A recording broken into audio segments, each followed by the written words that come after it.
Hi, everybody. It's Eric Murray from SugarHuddle.com. Well, college football season is winding down. Of course, week 13, the final week of the regular season.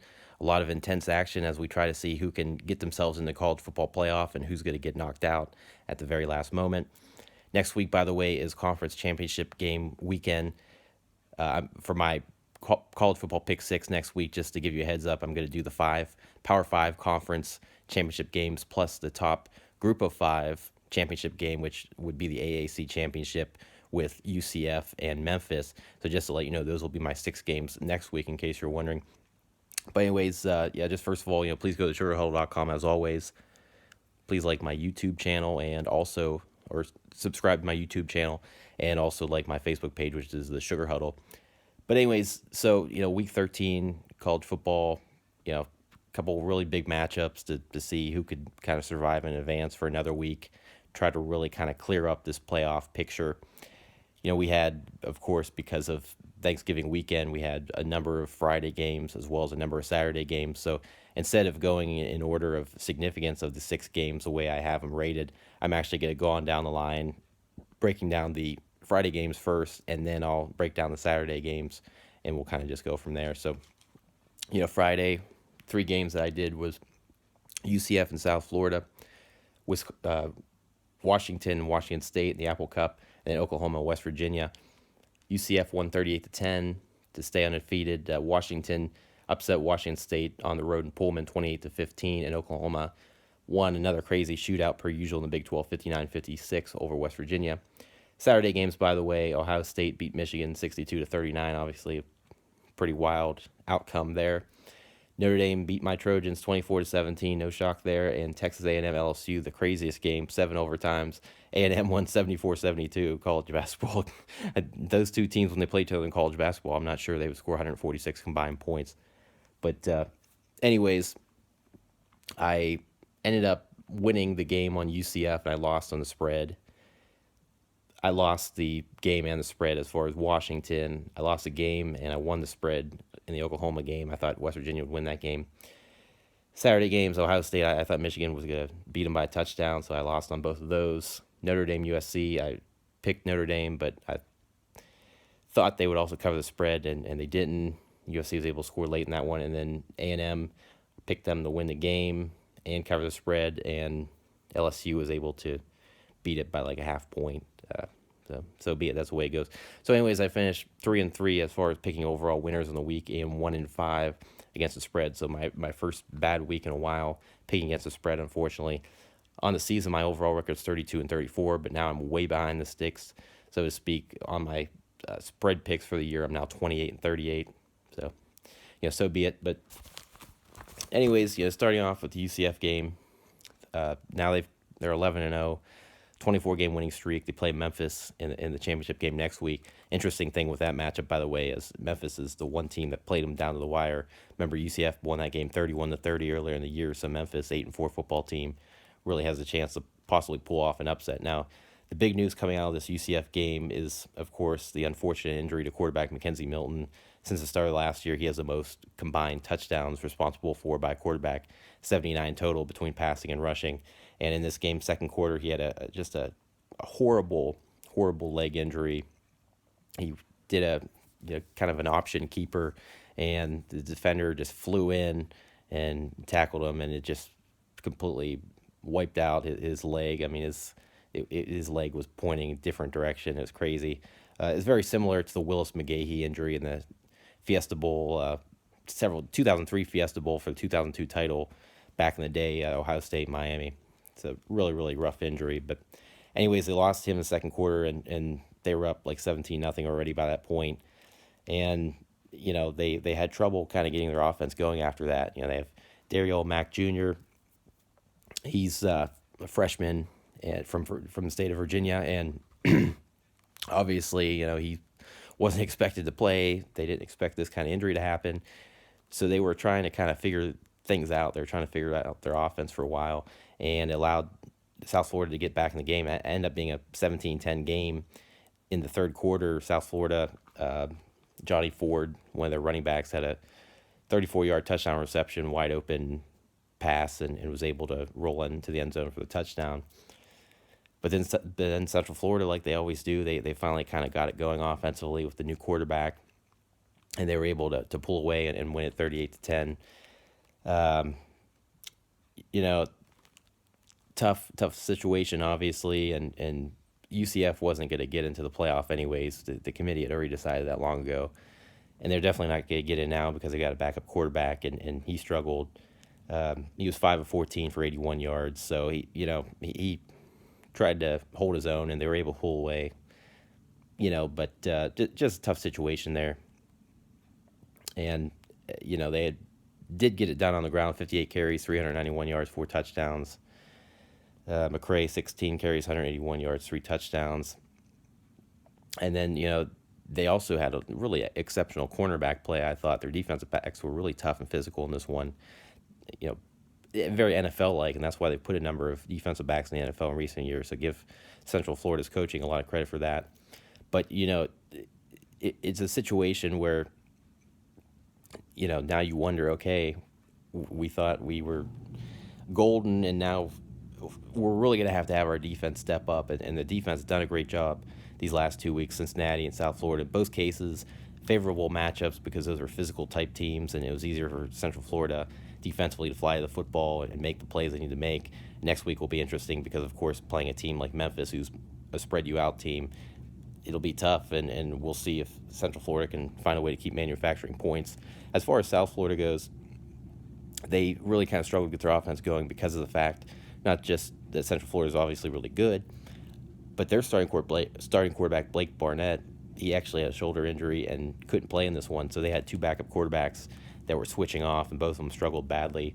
Collectively, they went 15 of 29, 113 yards, touchdown, and a pick. So they couldn't really do a whole lot, and that really kind of put them pretty far behind. And they were down 17-0. Like I said, they were able to rally back, but just not enough.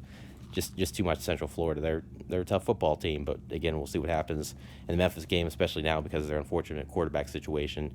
Milton, he was able to have surgery, and he's recovering well, so unfortunate for him.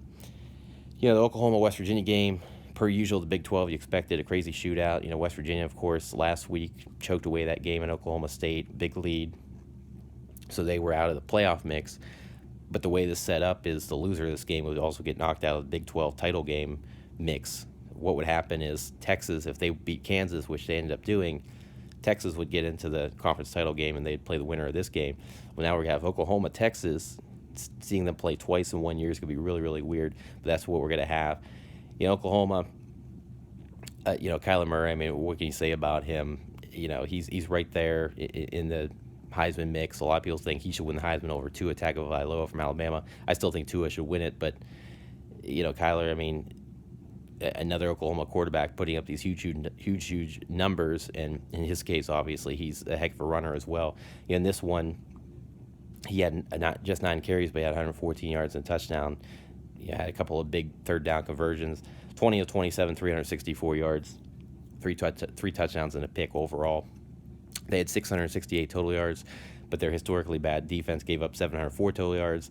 Oklahoma's 4 of 9 on third downs, and West Virginia was 12 of 18. The main thing that kind of changed the tide in this game, Oklahoma ended up going up 35-21 late in the half. West Virginia cut it 35-28. West Virginia even went ahead, and they traded leads a few times in the third and later on in the mid and later portion of the third quarter. But Will Grier, who, heck of a quarterback, was recently in the Heisman mix. He's a good quarterback, but he tends to do too much, and he tends to be a little bit mistake prone.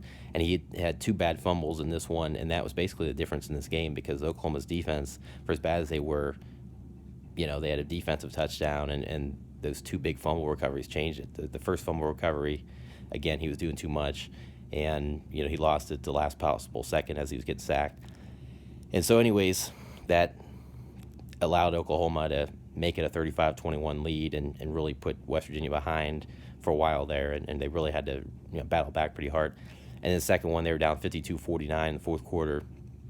Again, tried to do too much, and it was returned for a touchdown. It was, let me make sure I get his name right. It was Curtis Bolton with the strip sack there, and he recovered his own forced fumble and took it back 48 yards the other way. So, just kind of a tough break for West Virginia, because at the very least they could have at least played for a Big 12 title, even though they know that their playoff hopes were dashed last week, and now they're not even going to play for that. Now they're an 8-3 football team as it stands. Tough break for them. And as for Oklahoma, again, you give up 34, 35 points a game. It seems like they give up a lot more. Another down to the wire, near scare type of deal. But, again, Tyler Murray's amazing. Hollywood Brown, the cousin of Antonio Brown, 11 catches, 243 yards, a couple touchdowns. On the ground, they had 38 carries, 304 yards, 8 yards a carry. That averages out to 3 touchdowns. So, it's just one of those things that, again, it was going to come down to who had the ball last. But in this case, what changed it again was those 2 fumbles. So tough break for Greer, and especially the fact that he's a significant NFL prospect. So those are things that are going to hurt him. And as for Oklahoma, again, survive and advance. Now you have that rematch with Texas, who already lost to once this year. It'll be interesting to see what they learned from that first matchup. Remember, that was a neutral field. This will be a neutral field as well next week. So it's going to be very, very interesting to see how that all turns out. And then, of course, Washington State in the Apple Cup. It's crazy weather to begin with. Not the greatest weather up there in eastern Washington. And, early on it was raining, and it started to rain really hard. Then it turned into really thick snow. So it was like a giant snowstorm throughout a large portion of the game. And that really kind of screwed things up. But for Washington State, what made it tough is, they're obviously air raid offense. They don't run the ball much, and they're going to throw nothing but really short passes, try to get rid of it quick. But they're still pretty good at also kind of stretching it downfield a little bit.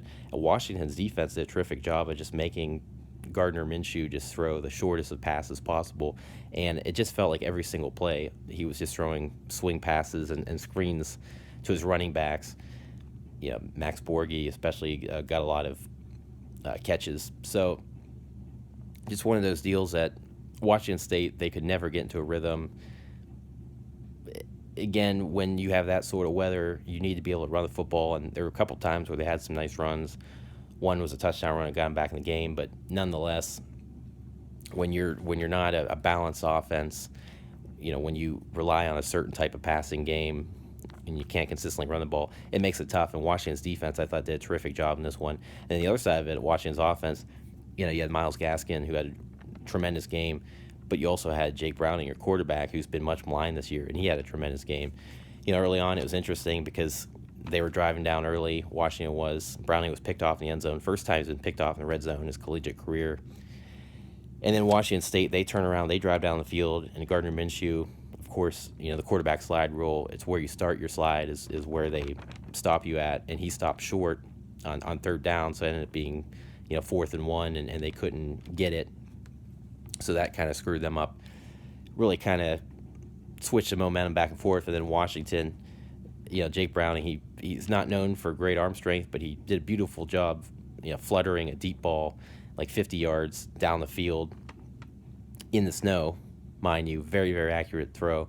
And a couple plays later, they end up scoring a touchdown on that. And it was just one of those things that, again, Washington State could never really find the rhythm. Like Minshew, 17 of 22 in the first half for 95 yards. You do the math on the yards per attempt and yards per completions, nothing. And he had an interception. For the game, 26 of 35, 152 yards, threw 2 picks, 4.3 yards per attempt. So, yeah, just a situation where Minshew, the Washington defense was really kind of confusing him, and it was just a point where he was just trying to get rid of it as soon as possible, and it just seemed like he was just immediately, like without making any reads, he was just immediately looking to dump it off to one of his running backs out of the backfield on, like I said, like a short swing type pass. So it just felt like he was really rattled, and they were just totally off their game. The weather at their own home stadium, mind you, really just screwed him up. But Browning, again, for all the criticisms he's gotten, he played a heck of a game. He really did, and he was 5 of 6, 116 yards in the first half. Overall, he was 11 of 14, 207. Didn't have any touchdowns, had an interception, but really did a great job, leadership and commanding the huddle and really managing the game well. Very, very efficient. Kind of like what we saw out a couple years ago when they made the playoff in 2016. So this was definitely his best performance in a long time. And, Gaskin, 64 yards and a couple touchdowns at half, ended up with 170 and 3 touchdowns because he had an 80-yard touchdown run when they were ahead 20-15. It broke it open. Just a big lane to run. So, Washington, this was a team that they were supposed to be the favorite in the Pac-12. Preseason, they were a team that a lot of people thought was going to make the college football playoff. And obviously, things fell apart pretty quickly for them. Ended up losing 3 games along the way, as we all know. But this was the type of performance they were kind of expected to have on a more consistent basis throughout the season in big games. And they finally got it. And this one, it might be too late as far as obviously contending for national titles or what have you. But now they're in the conference title game, Pac-12 title game, playing Utah next week. It's going to be a heck of a game. Going to be interesting to see, what Jake Browning shows up because he's struggled in a lot of big games. But this was a very, very encouraging effort for Washington. Washington State, really tough now because, you're not in that playoff mix anymore. You're not even playing for conference title. Now you're waiting to see what bowl game you wind up in. But it's still a great season nonetheless, especially with some of the ups and downs Washington State's had in the past. But definitely a disappointing end because you felt like, you had it right there. It just did not play well at all the entire game. Like I said, Minshew struggled badly. So it is what it is.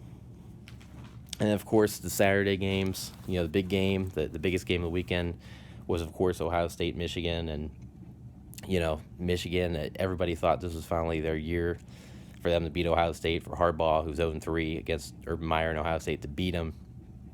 They were a 4-point road favorite. Everybody was picking them, including, Ohio State fans and people with connections to Ohio State was picking Michigan to win this game. But right out of the gate, Ohio State got off to a really strong start. The thing that you noticed early on, and not that for a lot of you who've watched Michigan this year, not that this is like news to you, but Michigan's defense, for being the top defense in college football, they haven't played a whole lot of great offenses. And the thing about it is, like, they haven't really seen this speed because their defensive backs and their linebackers, they couldn't handle this Ohio State passing game. Like, crossing routes against Indiana killed them last week, kept Indiana in the game, and it just was kind of the big difference in this game. They couldn't deal with crossing routes. The receivers for Ohio State, Paris Campbell, Johnny Dixon, and Chris Olave, who didn't have a single touchdown in his young Ohio State career as a freshman. He had a pair of 24-yard touchdown receptions in this one. They have a corner, Michigan does, Brandon Watson, who just got abused in this game. And you hate to dump on him because there were a lot of other guys at Michigan who, kind of got abused in the passing game. But Ohio State, Dwayne Haskins and the company just kind of kept picking on him. And Ohio State, quickly took a 7-0 lead. Michigan, then it looked like they had the momentum. They kicked a couple field goals, make it 7-6. Then Ohio State quickly, again, because of that passing game, Michigan couldn't stop it. It's 21-6.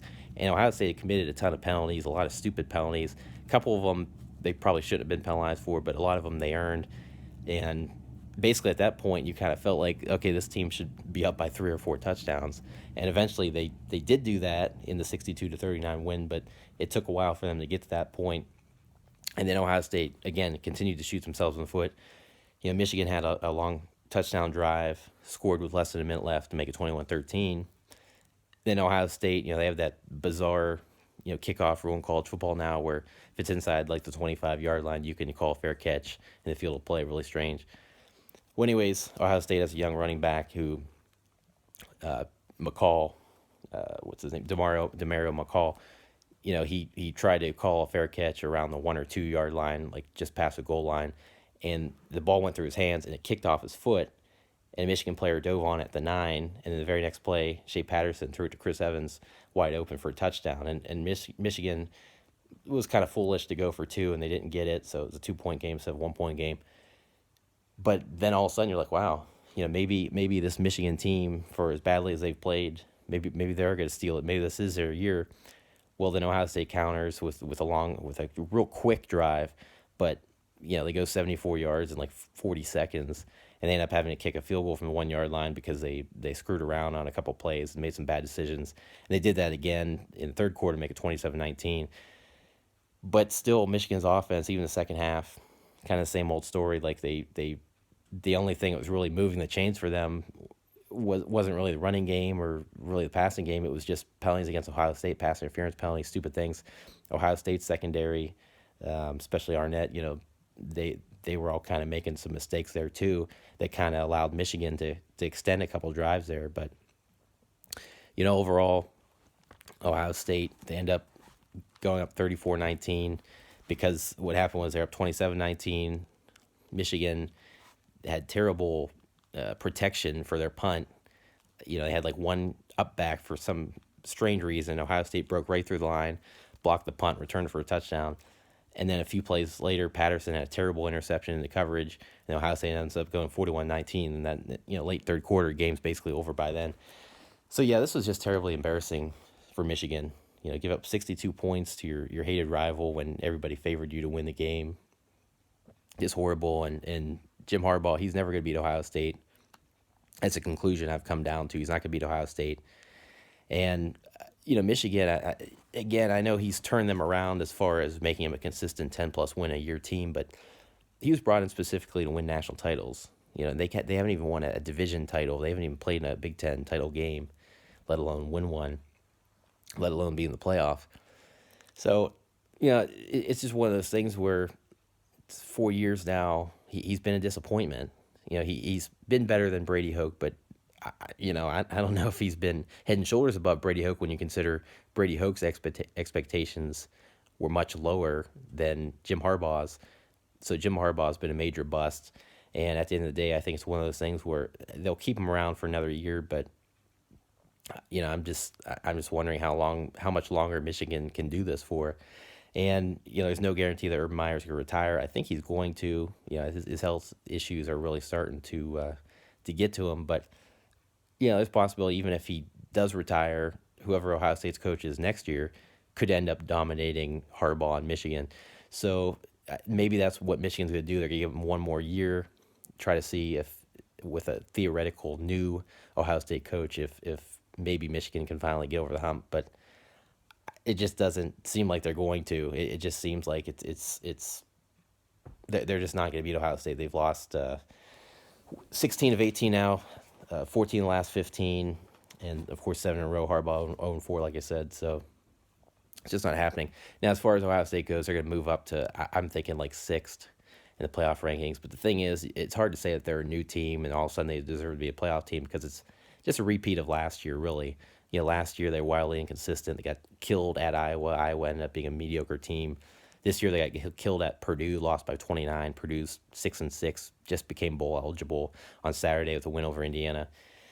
And even last week, Ohio State against what is now a 5-7 Michigan or Maryland team that's not going to go to a bowl game.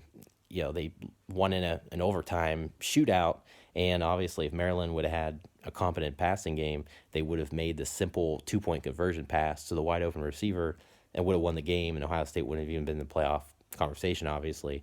So it's hard to say that Ohio State all of a sudden is a new team, when you look at what they just did last week and the previous weeks where they weren't playing that good.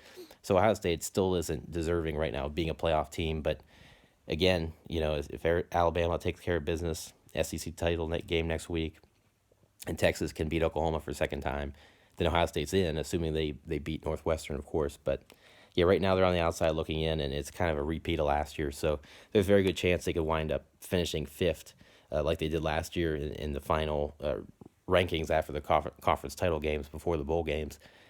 Still, very sloppy with the penalties. Haskins, terrific game and really got aggressive down the field today, or I'm sorry, on Saturday, I should say.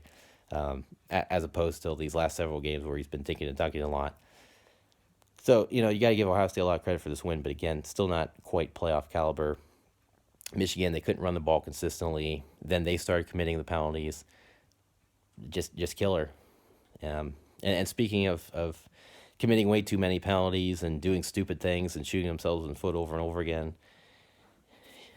my Trojans, they had an opportunity in this game to beat Notre Dame, but Notre Dame 12-0.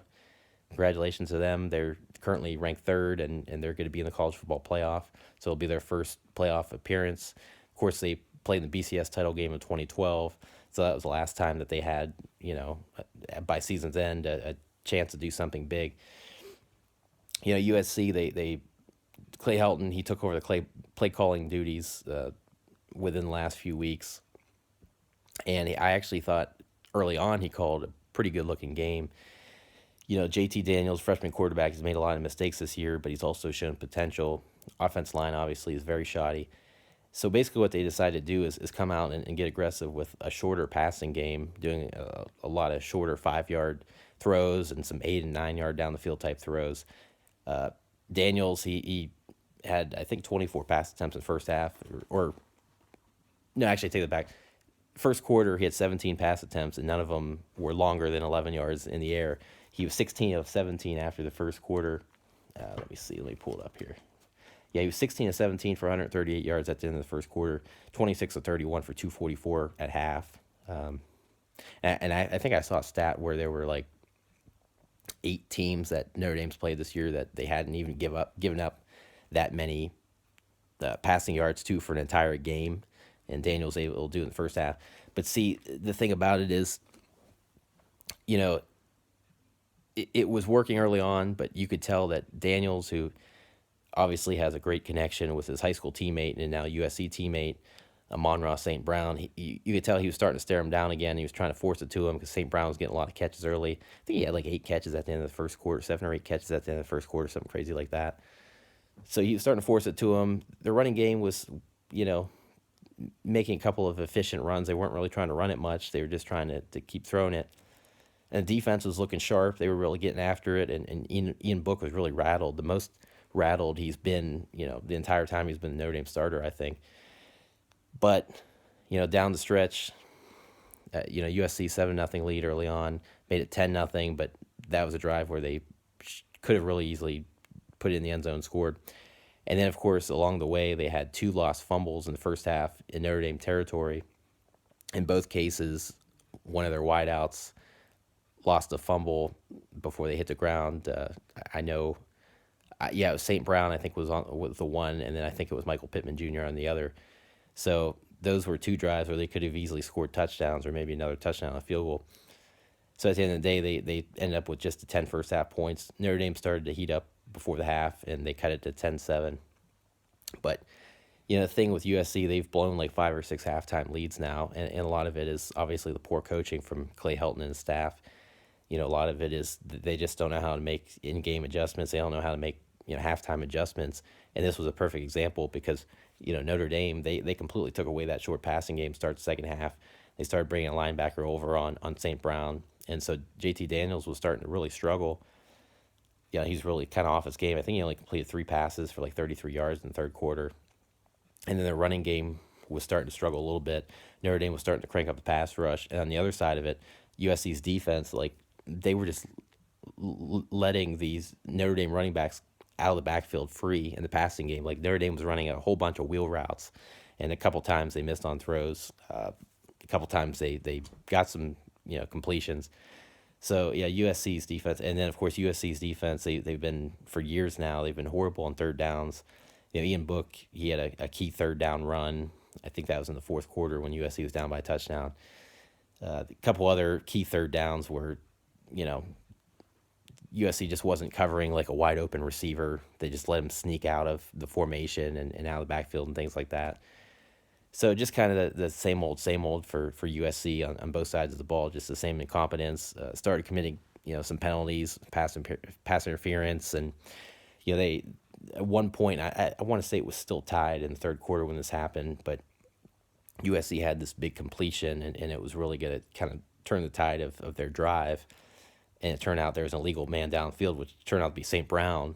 So illegal man downfield, ineligible receiver downfield, and it turned out to be a wide receiver because he was, lined up incorrectly. I think he was covering somebody up on the line, so that's why it made him ineligible. So just kind of the same story for USC, and then for Notre Dame, you got to give them a lot of credit. I think that was 2015, their regular season finale at Stanford. They had a chance to quite possibly get into the playoff if they won that game. Tough game, obviously, and Stanford beat them on a walk-off field goal. And, that was a game where Notre Dame really struggled. Notre Dame had their ups and downs, obviously. In this one, even when they took the lead, they still weren't looking great. But, Ian Book, second half, he started finding a lot of receivers along the sidelines. Like I said, USC's defense was just letting certain guys get wide open.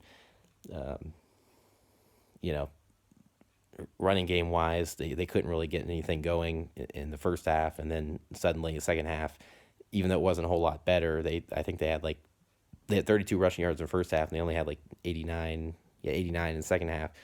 But a lot of it was on a 52-yard touchdown run, untouched, of course. That's how USC's defense is. They're just undisciplined, bad angles. And I do have to say, I got to give Iman Biggie Marshall some credit because, he's a guy that I've been, pretty hard on over the years. Cornerback for USC senior now, who I always thought was kind of pretty overrated, and he actually played really well in this one. So I got to give him some credit. But the problem is their secondary is so banged up that they had walk-ons playing in this game and true freshmen, and they really struggled. And Isaiah Langley got picked on quite a bit in this game, and he really struggled. Not to the extent of Brandon Watson from Michigan, but he still struggled nonetheless. But again, Notre Dame got to give him a lot of credit. It's a rivalry game. You just have to get the win. You just have to grind it out. Win and you're in. And now they're in the playoff. Looking at them, comparing them to Alabama and Clemson, whoever else in the playoff, I don't think they have much of a chance. But they've got over a month to get ready now. So it'd be interesting to see. But congratulations to Notre Dame, USC. Everybody expects them to fire Clay Helton and his coaching staff. Lynn Swann, of course, legendary Hall of Fame receiver, USC alum, now their athletic director. He's trying to not say anything, trying to be tight-lipped, but it's almost like he's also letting out clues that he's going to actually try to retain Helton, which would be terrible. So USC finishes the season 5-7. Realistically, they were like a 9-3, 10-2 team, and they just squandered, just the lack of discipline and just the bad football and the bad coaching. It just killed them. So it is what it is. We'll see what happens by Monday or Tuesday if they do fire Helton. Obviously, they should. We'll see. But and then the craziest game, like I said, a basketball game broke out in this one. LSU, Texas A&M. Texas A&M was at 74-72 in 7 overtimes. By the way, I hate college overtime. I know a lot of people like it. I hate it. I think giving each team possession from the 25-yard line, it's like, of course, these teams are going to keep scoring, and then you're going to make guys more vulnerable to injuries. I think it needs to be more like NFL overtime, but everybody's pretty divided on that issue. But anyways, it was kind of just a regular run-of-the-mill type game.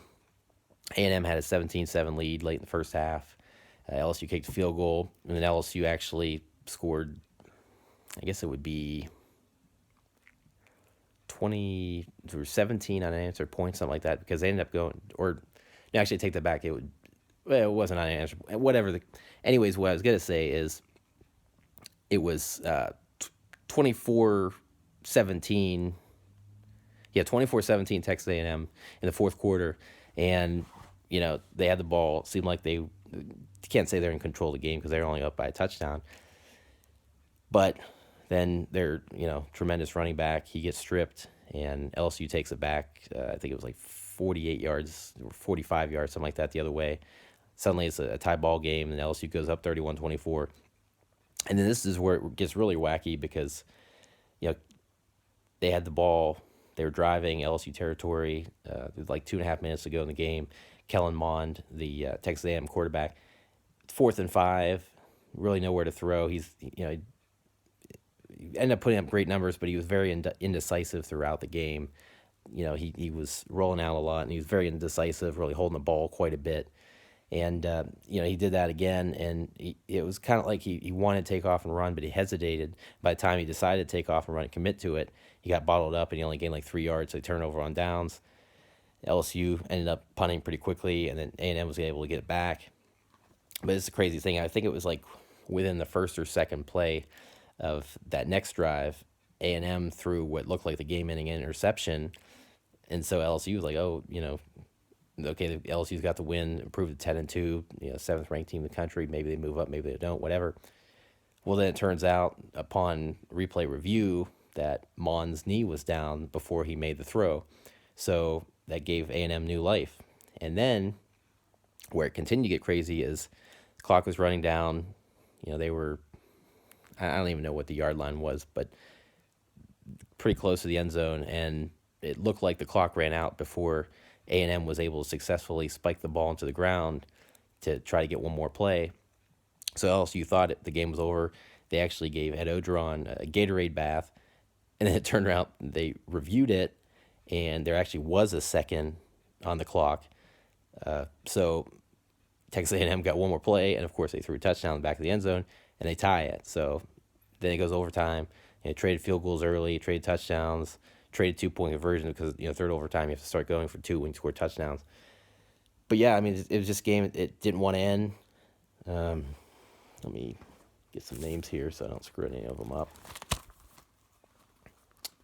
Yeah, Kendrick Rogers, sophomore receiver for Texas A&M, hadn't really done anything all game long, and all of a sudden he just takes over in overtime. Had a couple of really crazy acrobatic touchdown receptions. Had the game-winning 2-point conversion. Travion Williams, even though he had that lost fumble that was crucial, he still had a big game. 35 carries, 198 yards, a couple touchdowns. Mond, 23 of 49, 287, 6 touchdowns, 20 carries, 42 yards, and a touchdown. He didn't play as well as the numbers because obviously there was a million overtimes that allowed him to pad those stats and throw for all his touchdowns. Again, he held the ball way too long. It was really indecisive at times, made some really risky throws.